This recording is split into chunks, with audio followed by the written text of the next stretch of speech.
درود پڑھنے کے فائدے آخرت میں تو ہو گئی، شفاعت ملے گی، آپ کا قرب ملے گا، آپ کے ہاتھوں حوض کوثر پہ پانی ملے گا، لیکن دنیا میں بھی اس کے فائدے ہیں.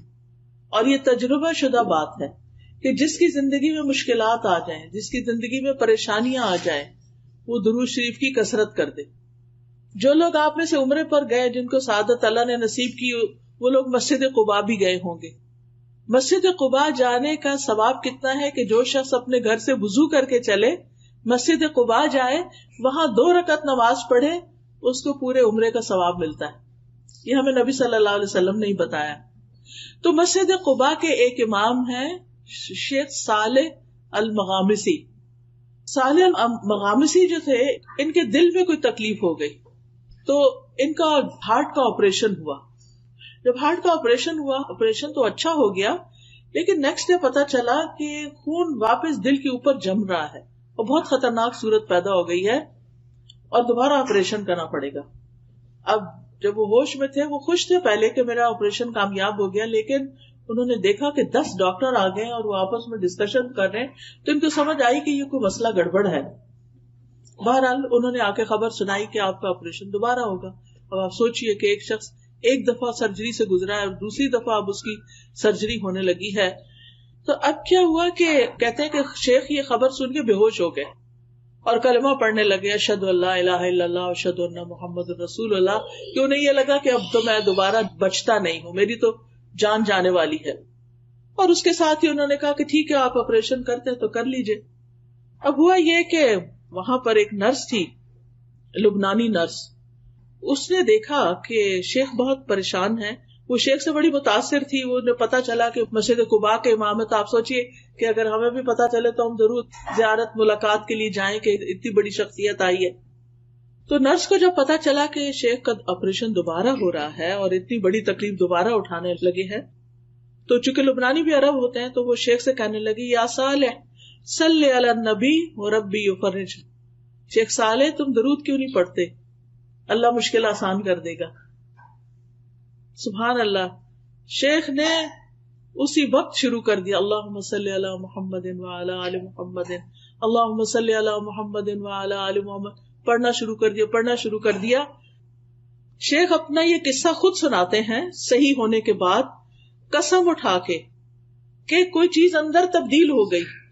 یہ درود پڑھ رہے تھے اور کوئی چیز اندر تبدیل ہو گئی، اور جو میرے آپریشن کے لیے سارا تیاری کر کے رکھی ہوئی تھی وہ دھری کی دھری رہ گئی.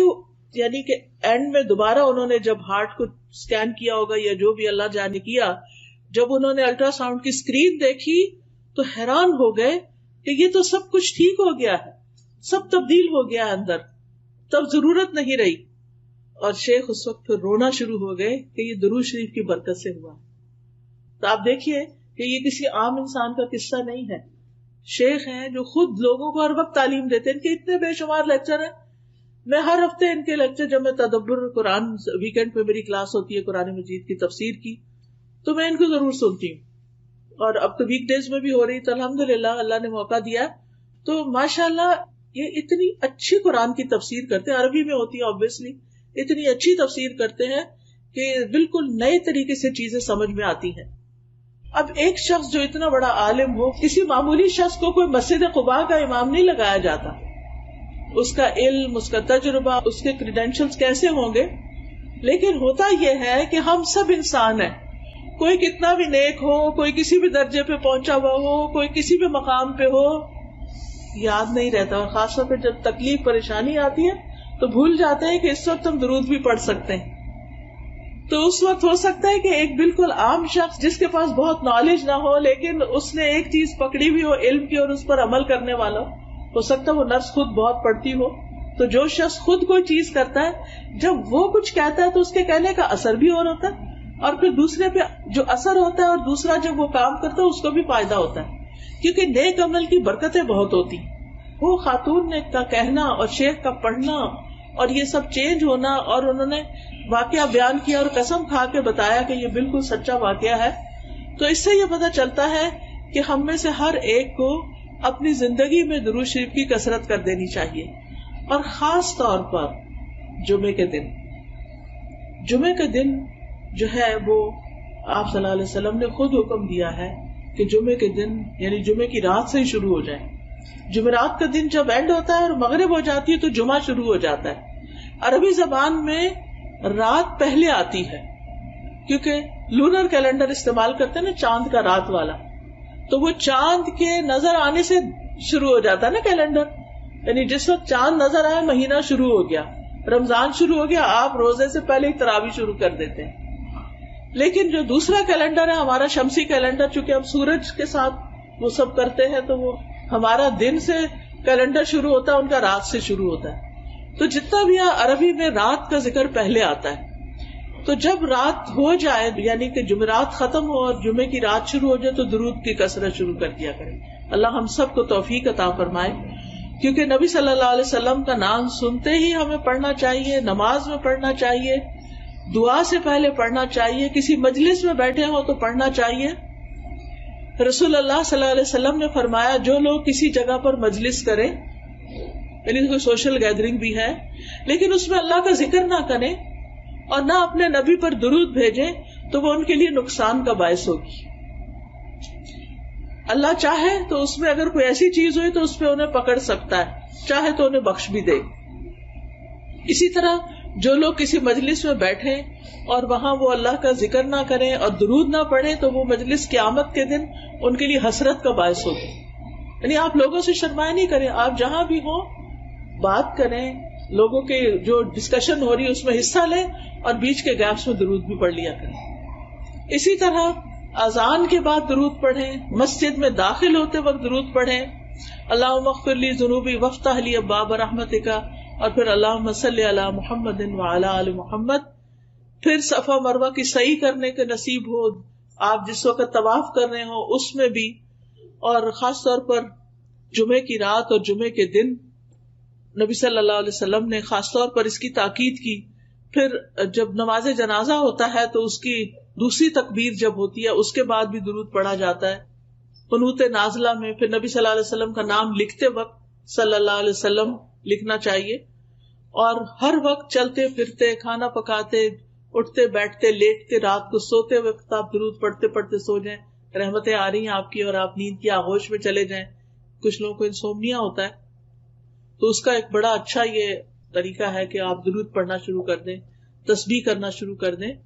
اور اسی طرح ایک نسخہ کسی نے بتایا تھا کہ سورۃ کہف میں آتا ہے نا کہ جب وہ کہف میں جو لیٹے ہوئے تھے وہ سو گئے تھے، وَتَحْسَبُهُمْ أَيْقَاظًا وَهُمْ رُقُودٌ، یہ اگر آپ پڑھنا شروع کریں تو نیند آ جاتی ہے. یعنی کچھ لوگوں کو نیند نہ آنے کا پرابلم ہوتا ہے نا، ویسے نیند آ رہی ہے جو ہی لیٹیں گے نیند غائب. تو درود شریف لمبے سے لمبا بھی آپ پڑھ سکتے ہیں جس کو درود ابراہیمی کہتے ہیں، اور چھوٹے سے چھوٹا بھی پڑھ سکتے ہیں. صلی اللہ علیہ وسلم، اللہم صلی علی محمد، اللہم صلی علی محمد وعلی آل محمد، اللہم صلی علی محمد النبی الامی وعلی آل محمد. اور آل کا ذکر اس لیے کرتے ہیں کیونکہ آپ کی آل اولاد نے، آپ کی ازواج، آپ کی ذریت، انہوں نے بھی نبی صلی اللہ علیہ وسلم کے ساتھ دین کے لیے بہت سی قربانیاں کی، تو ان کا بھی حق بنتا ہے کہ ان کو بھی ساتھ دعاؤں میں شریک رکھا جائے. اور پھر آپ دیکھیے کہ نبی صلی اللہ علیہ وسلم پر سلام بھی بھیجنا چاہیے، اور یہ ہم خاص طور پر جب التحیات پڑھتے ہیں تو اس میں سلام آتا ہے، السلام علیکہ ایھا النبی ورحمۃ اللہ وبرکاتہ، السلام علینا وعلی عباد اللہ الصالحین. اور جب ہم اللہم صلی وسلم کہتے ہیں نا، سلم، تو یہ سلام ہوتا ہے. تو یہ والا درود جب آپ پڑھتے ہیں نا، اللہم صلی وسلم وبارک علی نبینا محمد، تو یہ بہت جامع سے الفاظ ہیں اور اس میں درود اور سلام سبھی کچھ آ جاتا ہے. فرشتے ہمارا سلام بھی نبی صلی اللہ علیہ وسلم کو پہنچا دیتے ہیں. تو بہرحال کرنے کا کام یہ ہے کہ ہمیں نبی صلی اللہ علیہ وسلم پر کثرت سے درود و سلام پڑھنا چاہیے، خصوصاً جمعے کے دن، اور پھر دعائیں مانگنے سے پہلے، اور پھر غم، دکھ، ڈپریشن، پریشانی، ان چیزوں سے بچنے کے لیے، بچوں کی ہدایت اور اصلاح کے لیے، اور اللہ تعالیٰ کی فوری رحمت حاصل کرنے کے لیے آذان سننے کے بعد. اور پھر یہ ہے کہ جو درود آپ نے خود پڑھا اور ہمیں سکھایا اس کو پریفرنس دیں، اس کو فضیلت دیں. بعض لوگ وہ درود نہیں پڑھتے، اپنے خود سے بنائے ہوئے جو ہیں ان کے پیچھے لگ جاتے ہیں اور ان کی خود ہی فضیلت بنا لیتے ہیں. تو ہم پر کوئی وحی تو نہیں آتی نا کہ ہمیں پتا چلے کہ کیا زیادہ بہتر ہے. تو وحی کے ذریعے نبی صلی اللہ علیہ وسلم نے ہمیں جو درود بتائے ہیں ان کی پابندی ضروری ہے. اللہ سبحانہ وتعالی ہمیں توفیق عطا فرمائے. سبحانک اللہم و بحمدک، اشہد ان لا الہ الا انت، استغفرک و اتوب الیک. السلام علیکم و رحمۃ اللہ وبرکاتہ.